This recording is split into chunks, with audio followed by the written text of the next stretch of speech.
이 시간 성경 말씀은 출애굽기 15장 22절에서 27절입니다.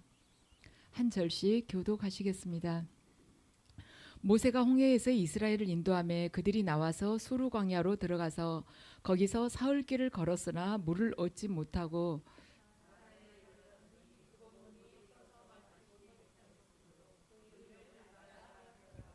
백성이 모세에게 원망하여 이르되 우리가 무엇을 마실까 하며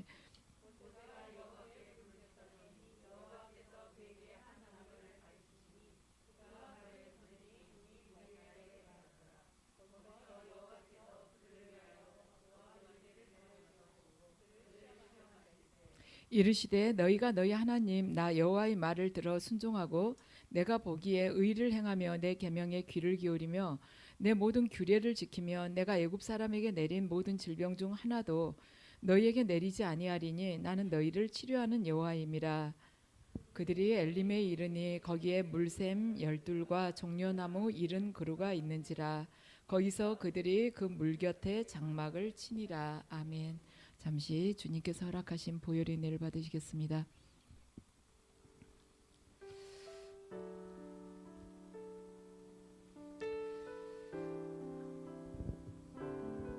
세상을 사랑하던 저희를 불러내 주신 아버지, 이 시간 아버지의 보혈로 저희 심령 가운데 있는 아직도 세상을 버리지 못하는 마음들 씻어 주시었고, 작은 고통 중에도 주님 신뢰하지 못하고 쉽게 불평하고 원망했었던 저희의 입술 또한 아버지 씻어 주시옵소서.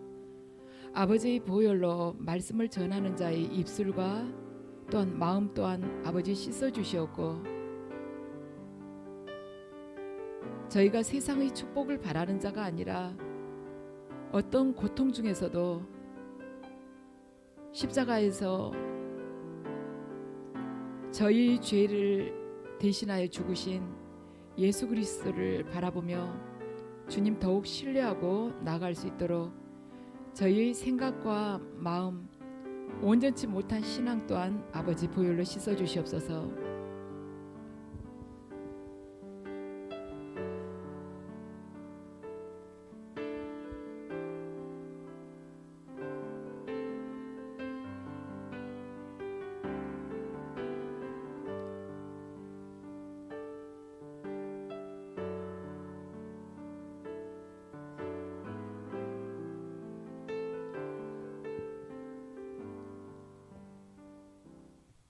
이 시간에는 치료하시는 하나님이라는 제목으로 말씀을 전하겠습니다.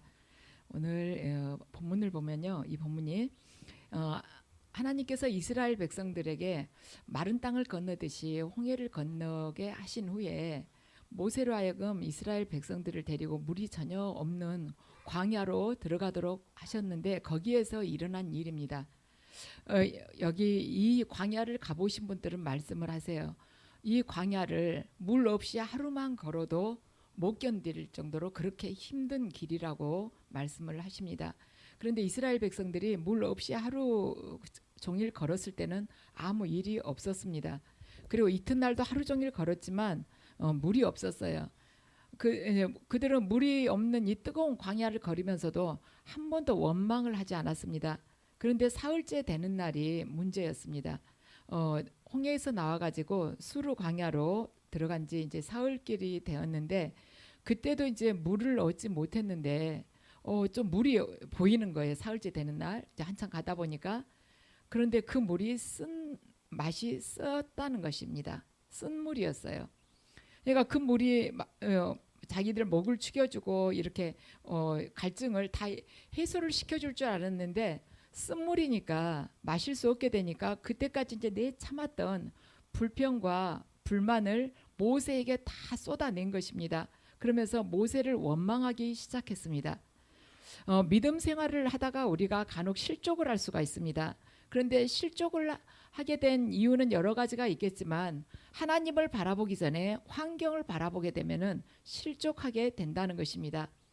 베드로가 예수님께서 물 위를 걸어오라고 하셨을 때 예수님을 바라봤을 때는 넘어지지 않았지만, 그를 두르고 있는 바다, 출렁거리는 바다, 그 환경을 바라보게 되니까 넘어진 것과 같습니다. 오늘 23절 말씀을 보면요, 그렇죠. 모세가 자 마라에 이르렀더니 곧 물이 써서 마시지 못하겠으므로 그 이름을 마라라 하였더라. 아멘. 물이 이제 있어서 반갑게 너무 기뻐가지고 뛰어갔는데 써서 못 마셨다는 것입니다. 그래서 마라가 이제 쓰다는 의미를 가져서 그 이름을 그때부터 마라라고 부른 것 같아요.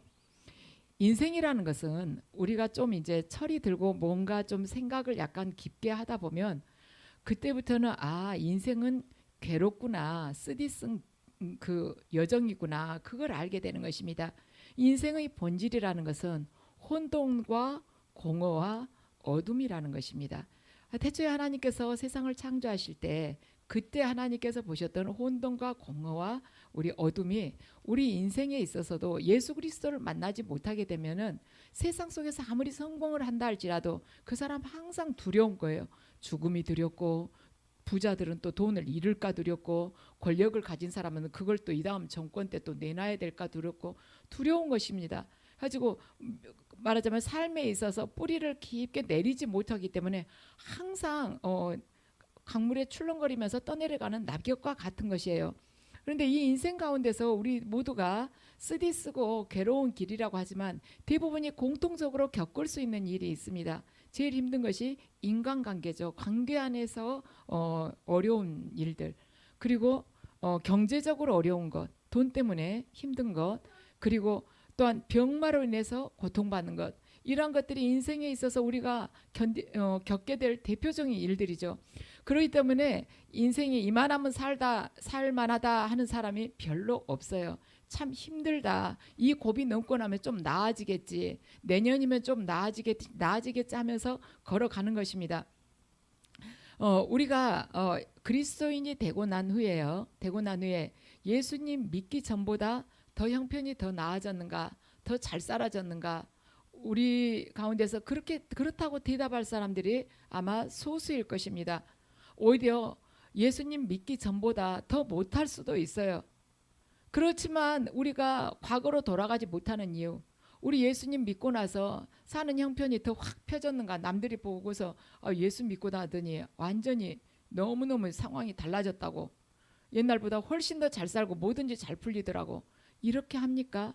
그렇지 않는다 할지라도 우리가 예수 믿기 전으로 돌아가지 못하는 이유는 뭐냐면 하나님께서 나와 함께 하시지 않았던 그 시간들이 얼마나 허무하고 더덥다는 것을 알기 때문에, 무의미하다는 것을 알기 때문에 그 예수님 믿기 전의 생활이 지금보다 훨씬 더 나았다 할지라도 돌아가지 못하는 것입니다.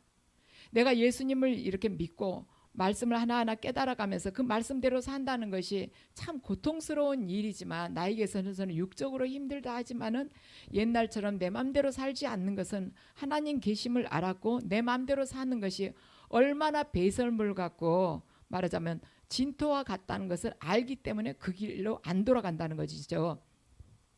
근데 지금 우리가 본문을 보면 이스라엘 백성들은 애굽에 살던 때를 그리워하고 있어요. 16장을 보면, 오늘 우리는 15장 22절부터 읽었는데요. 16장을 보면 어떤 내용이 기록되어 있냐면 만나와 메추라기를 하나님께서 주시는 그 내용이 기록이 되어 있습니다. 이스라엘 백성들이 너무 배고프다, 이 광야에서 뭘 먹고 살겠느냐고 또 모세한테 막 불평을 하는 것입니다.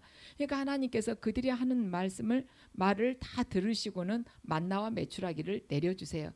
그러면서 이들이 하는 것이 그거죠. 뭐 애굽에서는 이런 것도 고기도 얼마나 실컷 먹고 부추도 먹고 뭣도 먹고 이랬는데, 여기 오니까 네가 애써서 끌고 나왔는데 애굽에서 뭐 우리 죽을 무덤이 없어서 여기까지 끌고 나왔냐, 거기다 가만 놨으면 좋았을 걸, 차라리 거기서 하나님이 차라리 우리 죽여주셨으면 좋았을 걸, 뭐 이렇게 불평을 하는 것입니다. 그래서 이 이스라엘 백성들이 애굽에서 살던 그때를 굉장히 그리워하고 있어요. 애굽에서는 이러이러했었는데, 그런데 그리스도인이 된다는 것은 옛 애굽 생활보다 훨씬 더 우리가 형편이 나아지는 것이 아니라 그리스도인이 된다는 것은 뭐냐면 삶을 바라보는 그 시각, 기준이 달라지는 것이 그리스도인이 되는 것입니다. 그래서 우리가 그리스도인이 되었다 해서 환경이 아주 형통하게 확 바뀐다거나 그러지는 않지만, 내가 내가 바라보는 눈이 바뀌었다는 것을 우리가 성숙해지면 알게 돼요. 성숙하지 않으면 끝까지 주시옵소서만 하는 것입니다. 그런데 점점 내 믿음이 성숙해 감에 따라서 내가 바뀌니까 우리 가정이 천국이 되구나. 내가 바뀌니까 내 자녀가 저렇게 달라 보이구나. 내가 바뀌니까 내 배우자가 달라 보이는구나. 내가 바뀌니까 나를 그렇게 찌르던 사람이 이제는 달라 보이는구나. 이렇게 바뀌어진다는 거예요. 그래서 삶을 바라보는 시각이나 기준이 바뀌어야 된다는 것입니다. 그래서 크리스찬은요, 우리가 하나님을 믿음으로 인해서 우리 환경이 바뀌는 것이 아닌 것입니다. 우리는요, 믿음 생활이라는 것은 부두에다가 배를 딱 매놓고 안전하게 배를 딱 묶어놓고 안전하게 있으면서 뭐 풍랑도 전혀 맞을 일이 없고 폭풍우도 말하자면 두려워할 일이 없는 그런 사람이 아닌 거예요. 배를 부두에다 묶어놓으면 안전하죠. 거친 바다로 나가지 않으니까. 그리스도인이란, 믿음이란 무엇이냐면 그 배를 타고 바다로 저 멀리 항해를 하는 것입니다. 그러니까 예수 그리스도를 믿는다면서도 자꾸 안전하거나 아니면 옛날에 잘 나가던 시대 그때만 생각하고 있게 되면은 주님을 믿으면서 어떠한 고난이 닥친다거나 어려움이 생기게 되면은 바로 불평이 입에서 터져 나오는 것입니다. 왜냐하면 자기는 배를 항구에다 딱 정박해 놓고 편안하게 있으려고 했는데 웬 환난이냐, 웬 폭풍우냐, 웬 거친 파도냐, 이러한 생각이 속에 있기 때문에 어려움이 닥치면 금방 불평을 하게 되는 것이에요. 그래서 이때 이제 믿음이 또 감점이 되면서 또 다시 또 그 광야를 또 달려야 되는 것이죠. 하나님의 백성도요, 분명히 고난을 당한다고 성경에 기록이 되어 있습니다. 성경은요, 하나님을 믿을 때 더 많은 고난과 시련을 감수해야 된다고 분명히 말씀을 합니다. 근데 우리는 그러죠. 왜 그런 일이 생겨? 왜 기도한다는 분이 나한테 그런 일이 생기지? 왜 믿는다면서 그런 일이 생겨? 그런 말을 쉽게 자칫하면 그런 말을 할 수가 있는데 성경은 아니에요. 믿는 자들이 더 고난을 많이 감수를 해야 된다고 말씀을 합니다. 예수님께서도 최후 만찬석상에서 제자들에게 말씀을 하셨어요. 요한복음 16장 33절입니다. 함께 읽으시겠습니다. 요한복음 16장 33절. 이것을 너희에게 이르는 것은 너희로 내 안에서 평안을 누리게 하려 함이라. 세상에서는 너희가 환난을 당하나 담대하라. 내가 세상을 이기었노라. 아멘. 세상에서, 이 제자들에게 말씀하시는 거예요. 세상에서 너희가 환난을 반드시 당한다는 것입니다. 그런데 환난 당하면 내가 뛰어내려와서 바로 지켜줄게. 안전한 곳으로 내가 옮겨줄게. 예수님이 그러신 게 아니라 환난을 당하지만 담대하라는 것이에요. 세상을 이긴 나를 바라보면서 너희 환난 중에서 담대하면 믿음으로 반드시 승리해라. 세상을 이긴 내가 네 안에 있단다 하고 주님께서 말씀을 하시는 것이죠. 그리고 디모데후서 2장 3절을 통해서 바울이 디모데에게 전하고 있습니다. 함께 읽으십니다. 너는 그리스도 예수의 좋은 병사로 나와 함께 고난을 받으라. 아멘. 디모데를 바울이 얼마나 사랑했습니까? 그런데도 고난을 나와 함께 받으라는 것입니다. 그래서 우리는 하나님을 이렇게 믿게 됐지만은 고난을 피해가리라, 고난을 하나님께서 미리 막아주시리라, 그러한 기대를 하지 않아야 된다는 것이죠. 말하자면 핍박이나 박해나 고난을 그리스도 안에서 받지 않고서 우리가 무슨 주님으로부터 상급을 받으며 천국을 소유할 수가 있겠습니까? 그래서 이 땅에서 이 그리스도인들의 삶이라는 것은 좋은 옷 입고 좋은 것 먹는 그런 삶이 아니라는 것이에요. 오히려 정말 제대로 믿는 사람일수록 고난과 역경으로 점철된 그런 삶을 살아간다는 것이죠. 그래서 나에게 고난과 역경이 없다, 예수 그리스도와 이렇게 관계된 십자가와 관련된 고난과 역경이 없다, 그렇다면은 분명히 나는 지금 말하자면 세상의 조리에 떠밀려가고 있다고, 떠내려가고 있다고 생각하면 되는 것입니다. 아니면 주님께서 나에게 환경 안에서 조금 이렇게 허락해 주신 그 축복에 지금 안주해가지고 내가 거기에 안주해서 믿음 생활 안에서 계속해서 녹이 슬어가고 있다고 생각하시면 틀리지 않을 것입니다.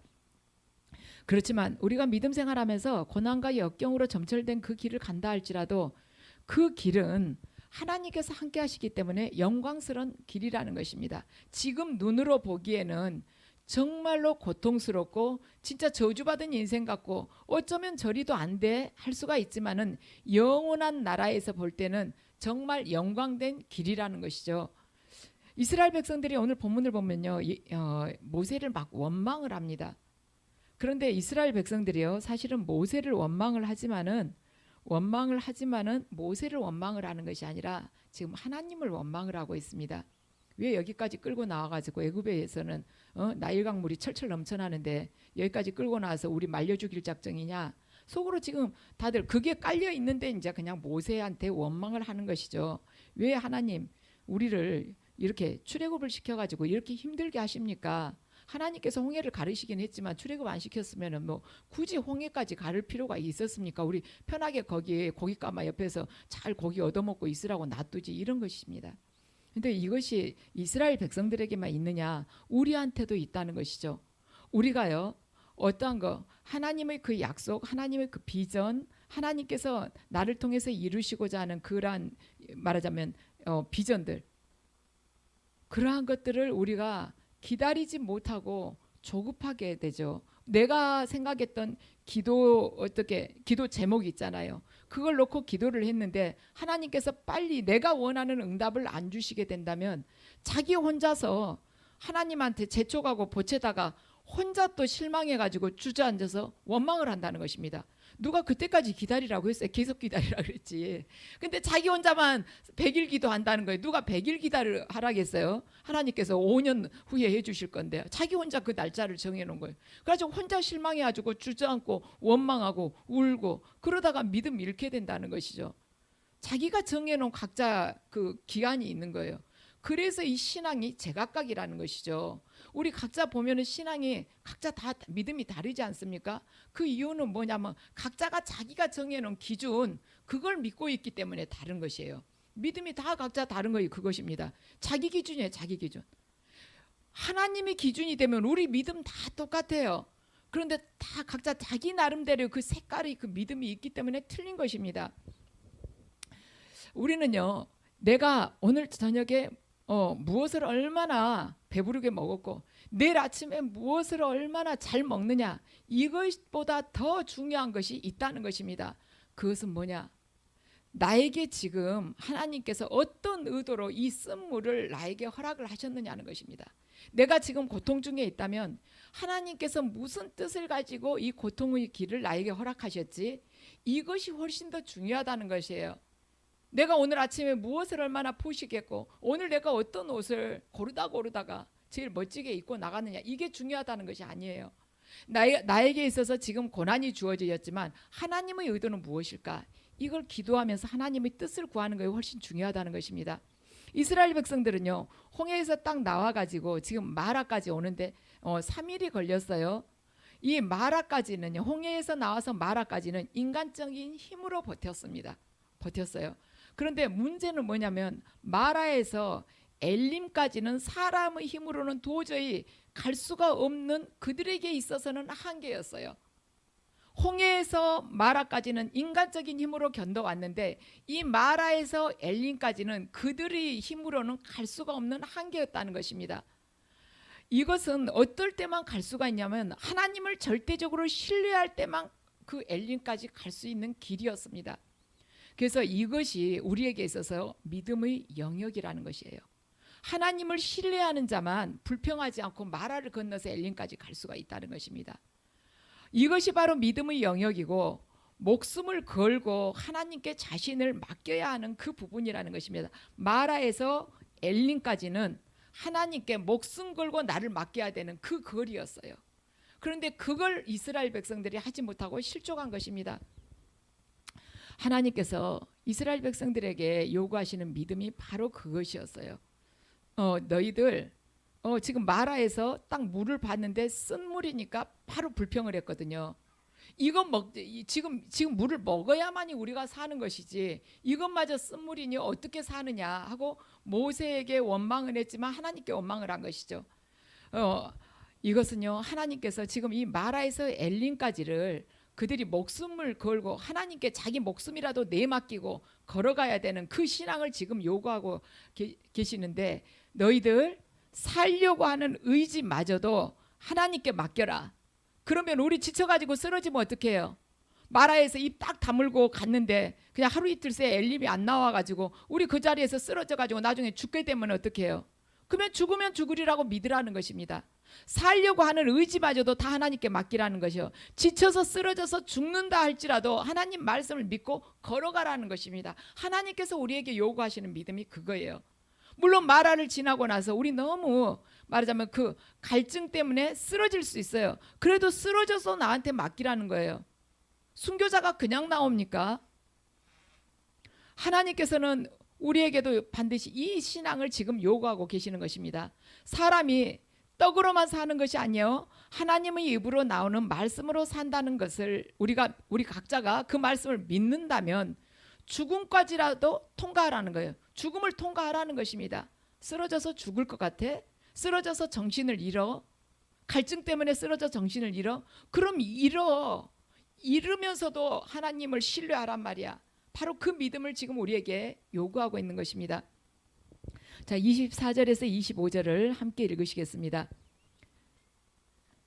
백성이 모세에게 원망하여 이르되 우리가 무엇을 마실까 하며 모세가 여호와께 부르짖었더니 여호와께서 그에게 한 나무를 가리키시니 그가 물에 던지니 물이 달게 되었더라. 거기서 여호와께서 그들을 위하여 법도와 율례를 정하시고 그들을 시험하실세. 아멘. 자, 이스라엘 백성들은 홍해를 건넌 감격이 며칠 갔냐면 딱 사흘 갔습니다. 홍해가 갈라졌어요. 그냥 질척거리는 그 바다 밑을 걸어온 것이 아니라 마른 땅을 건너듯이 건넜습니다. 그런데도 그 감격이 3일 간 거예요.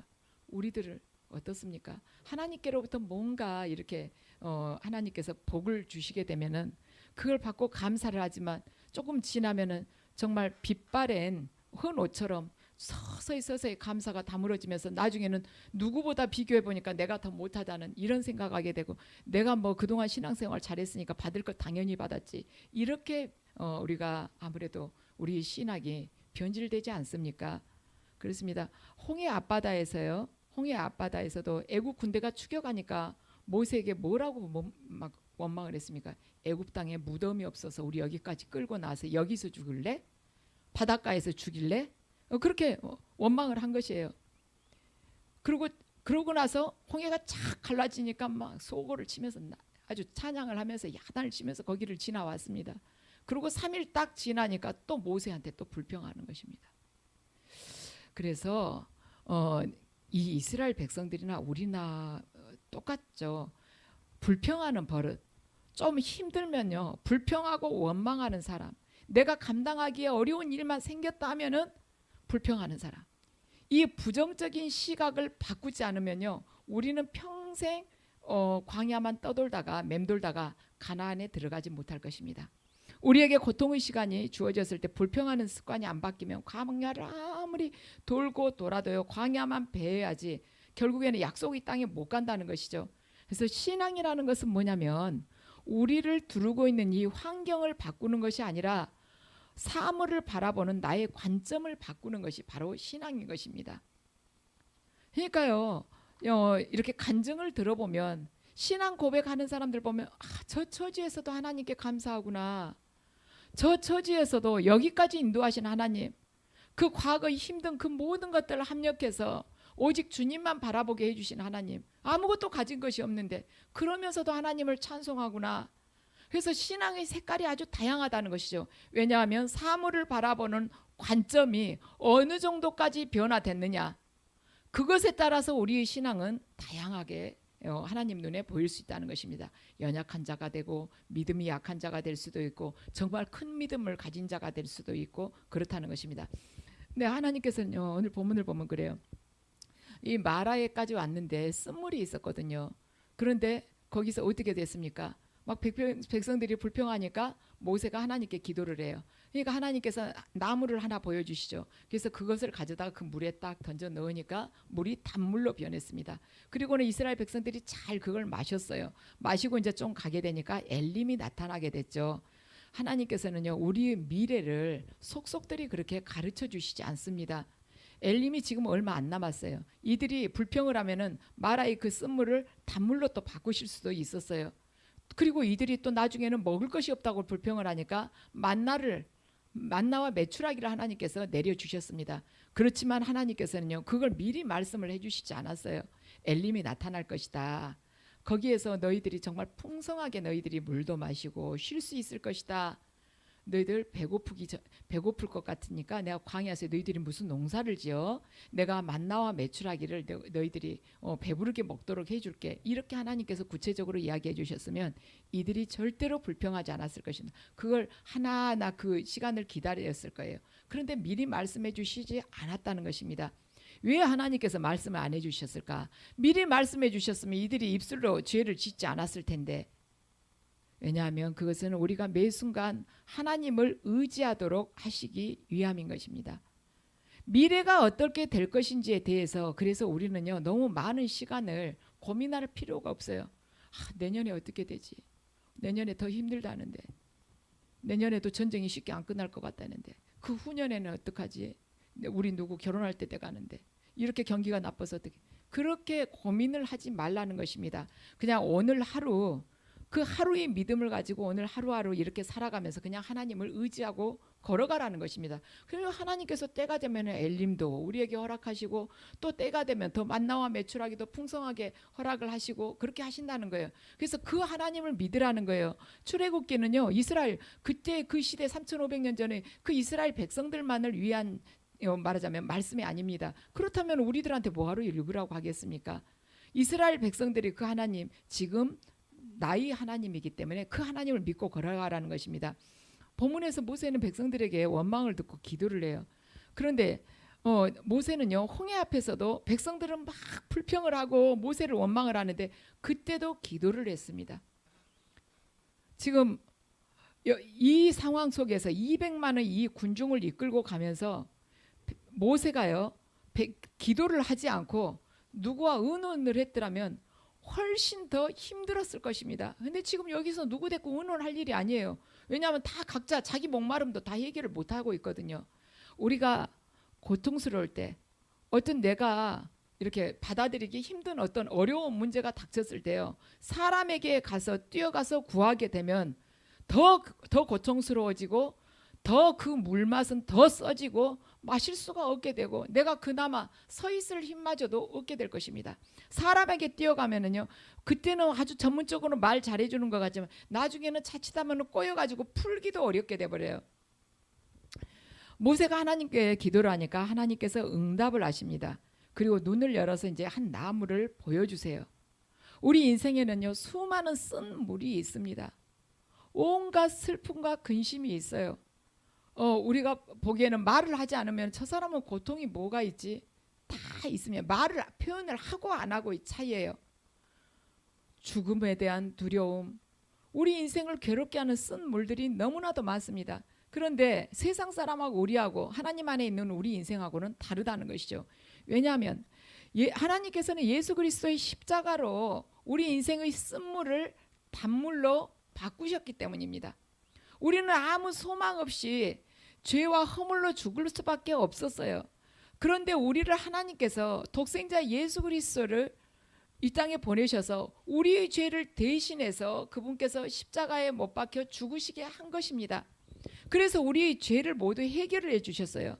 이 죄 문제가 해결됨으로 말미암아서 하나님과 우리의 관계가 회복이 된 것입니다. 그리고 우리의 인생에 있어서 쓴물이 단물로 변하게 된 것이에요.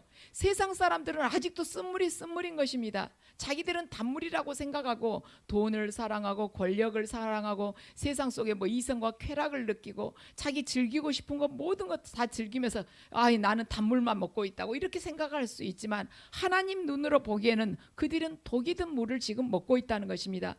우리는요, 이 세상에서 의를 위하여 박해를 받는다 할지라도 하나님께서는 겉보기에는 세상 사람이 봤을 때는 쓴물을 먹는 것 같지만 단물, 천국을 우리에게 주신다는 것입니다. 우리는 이 땅에서요, 정말 하나님 모르고 살아가는 자들, 그들을 바라보면서 애통해하면서 기도를 하지만 우리가 어리석게 보일 수 있지만 그 시간에 차라리 돈을 벌지, 불신자들은 그럴 수 있지만 그런 우리들에게 하나님께서는 위로를 주신다는 것입니다. 그리고 우리는요, 우리의 죄에 대해서 애통해하면서 회개를 하게 되는데 세상 사람들이 봤을 때는 아유 저 정도 가지고 담대하게 못 넘어가, 아유 저 사람은 아주 융통성 없다고 그럴 수 있지만, 작은 죄에 대해서도 민감하게 우리가 깨닫고 회개를 하게 될 때 하나님께서는 우리들에게 천국을 주신다는 것입니다. 그래서 우리는요, 이 땅에 있어서 다른 사람이 봤을 때는 저거 어떡하지 하는 그 문제를 말씀 안에서 우리가 깨달으면서 단물로 변화된 것을 우리가 체험을 하게 된다는 것이죠. 제가 얼마 전에 그 소명학교 신병준 교장 선생님에 대해서 잠깐 언급을 한 적이 있습니다. 이 교장 선생님은 어머니와 아버지가 다 농인이었습니다. 그래서 말을 못하는 분들이었어요. 근데 그 가정에서 이 교장 선생님이 아주 어렵게 자라왔는데, 이분이 제일 괴롭고 학교 다닐 때 힘든 시간이, 과목이 뭐였냐면 생물 시간이었대요. 왜냐하면 생물 시간에 이 멘델이 법칙을 배우는데, 이제 말하자면 가계의 그 유전에 대해서 배우는 것이죠. 그래가지고 그 멘델이 법칙을 딱 배우니까 뭐냐면, 만약에 어머니와 아버지가, 그 법칙에 의하자면 어머니와 아버지가 농인이었다 그러면 자기 때에는 괜찮지만 그 다음 때에 농인이 나타나게 된다는, 이러한 것을 이제 학교에서 학교하면서 배운 거예요. 그러면서 그렇게 많이 우셨대요. 왜냐하면 자기는 결혼을 해서는 안 된다. 왜냐하면 자녀가 벙어리로 태어나면 안 되기 때문에 자기는 절대로 결혼해서는 안 된다 하고 그렇게 생각을 하면서 결혼에 대해서는 자꾸 꿈을 접으려고 했대요. 그러다가 언제 해방이 됐느냐, 이분이 하나님의 말씀을 읽으면서 거기서 딱 깨닫게 된 것입니다. 요한복음 9장 2절과 3절 말씀을 이분이 읽으면서 완전히 새로운 세상으로 자유케 된 것입니다. 함께 읽으시겠습니다. 제자들이 물어 이르되 랍비여, 이 사람이 맹인으로 난 것이 누구의 죄로 임하니까? 자기이니까 그의 부모니까? 예수께서 대답하시되 이 사람이나 그 부모의 죄로 인한 것이 아니라 그에게서 하나님이 하시는 일을 나타내고자 하심이라. 아멘. 이 신병준 교장 선생님은 그동안 쓴물이었던 그의 인생, 그 생각 속에서 지배했었던 것, 그것이 이 하나님의 말씀을 통해서 단물로 완전히 변한 것입니다. 죄로 인한 것이 아니라 그에게서 하나님이 하시는 일을 나타내고자 하심이라. 하나님께서는 능치 못한 일이 없으시구나. 우리는 성경에서요, 쓴물을 먹고 마셨던 사람들이 예수 그리스도를 만남으로 인해서 그 쓴물이 단물로 된 그러한 예를 너무나도 많이 우리가 접하게 되는 것입니다. 간음하다 잡혀온 여인도 그렇지 않습니까? 유대인들이 예수님을 시험하고자 간음하다가 잡혀온 그 여자를 붙들어다가 돌로 쳐 죽여야 되냐고 하고 물어본 것이죠. 그 여인도 예수님께서 나도 네 죄를 묻지 않겠다고 그러신 것이에요.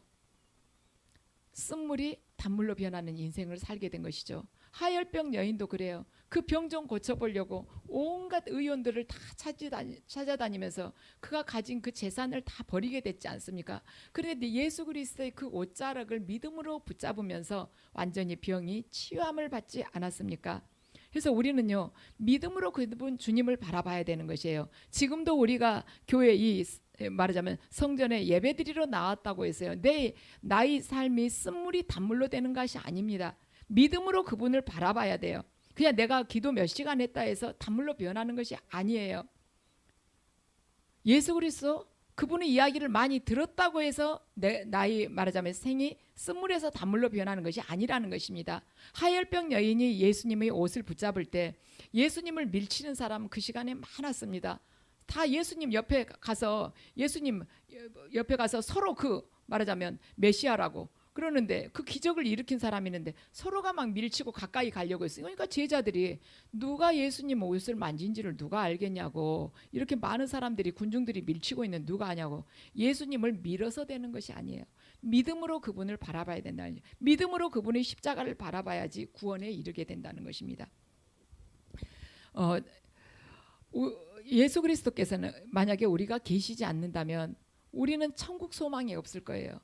이 세상에서 제일 불쌍한 사람일 것입니다. 왜냐? 그리스도인들은요, 다른 사람들이 취할 수 있는 것을 그들에게 양보하지 않습니까?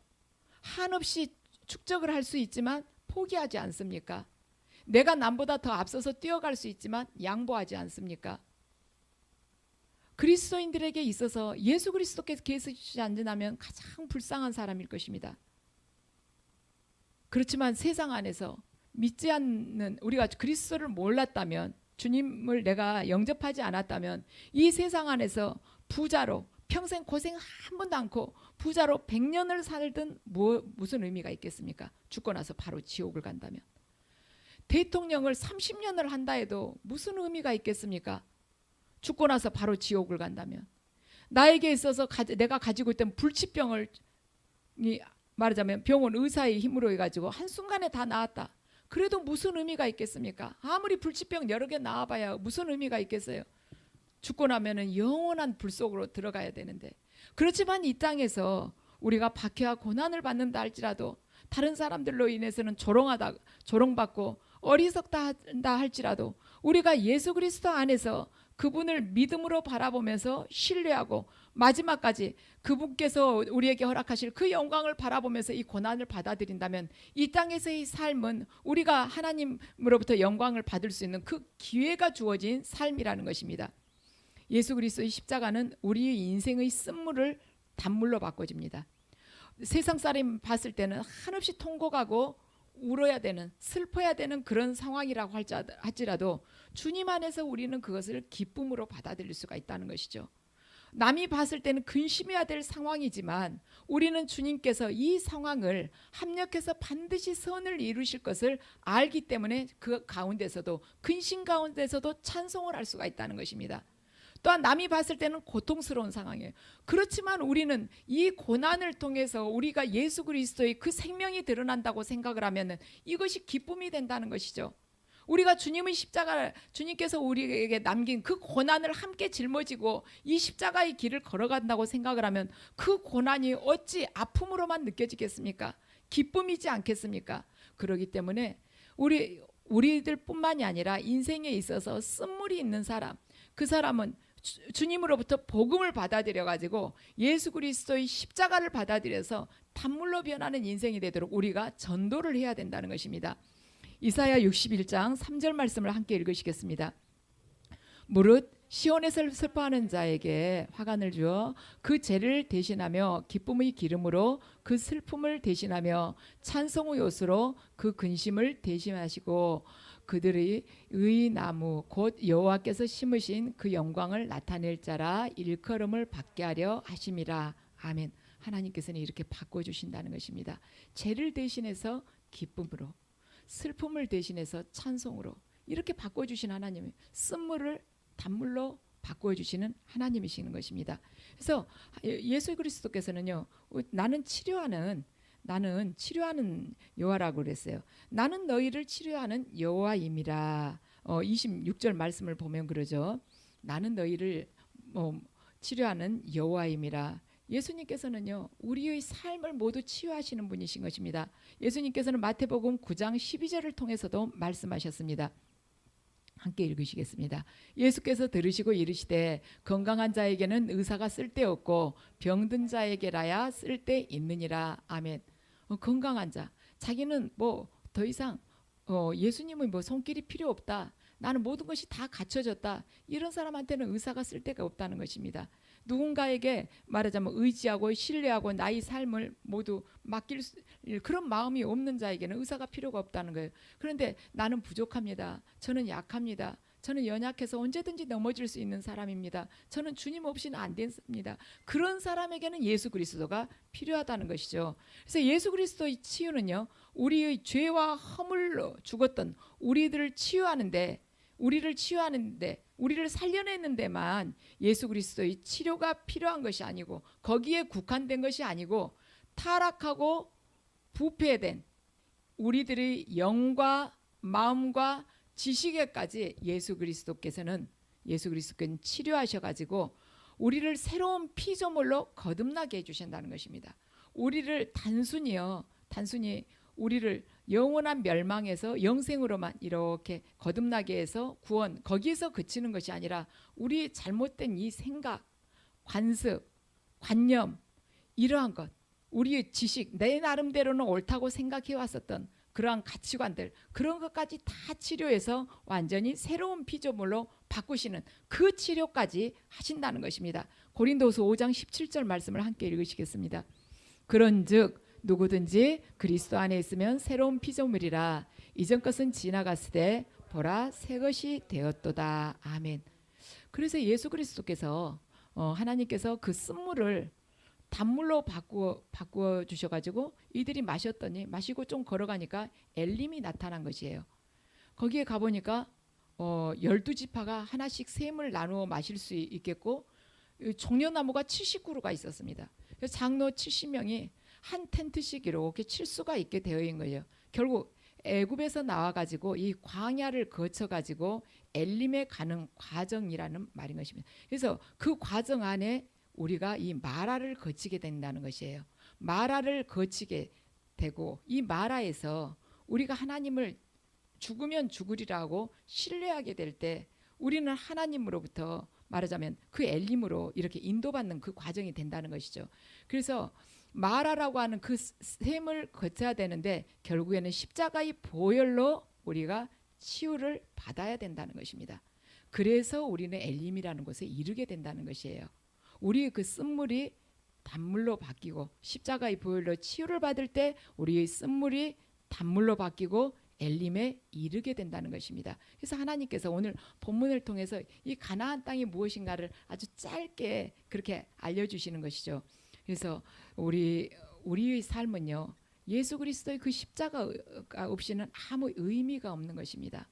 우리의 이 10년 가운데 십자가가 세워져야만이 내가 나를 버리는 삶, 죽음까지 이른다 할지라도 믿음을 지키는 그 삶이 우리를 통해서 증거가 된다는 것입니다. 그리고 십자가의 죽음을 통과한 자만이 삶 속에서 믿음이 흔들리지 않은 거예요. 그래서 우리가 어떤 문제가 생겼을 때 사람에게 찾아간다게 되면 그 쓴물은 더 써지고 우리에게 고통만 주는 것입니다. 그래서 주님께 기도 올리고 예수 그리스도의 그 십자가와 우리가 연합하면서 그분이께서 죽으신 그 죽음 나도 함께 죽고 그분이 부활을 그때 함께 경험을 하면서 이 땅에서 믿음으로 승리하게 된다는 것입니다. 그래서 오늘 우리는 본문을 통해서 하나님께서는 치료하시는 하나님이다.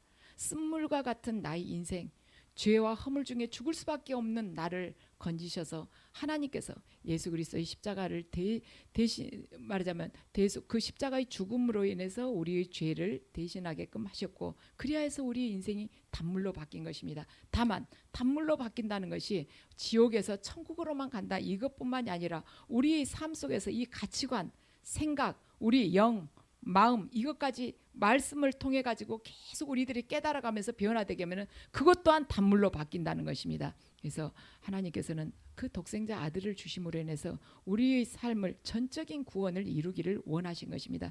그래서 말씀을 우리가 읽고 지나칠 것이 아니라 그 말씀으로 살아갈 때 우리의 삶은 영적으로 봤을 때 단물이 넘쳐난다는 것입니다. 그래서 저와 여러분 모두가 결국에는 예수 그리스도의 부활을 우리가 경험하고 모두가 엘림에 이르는 그러한 축복에 이르기를 주 예수 그리스도의 이름으로 축원합니다.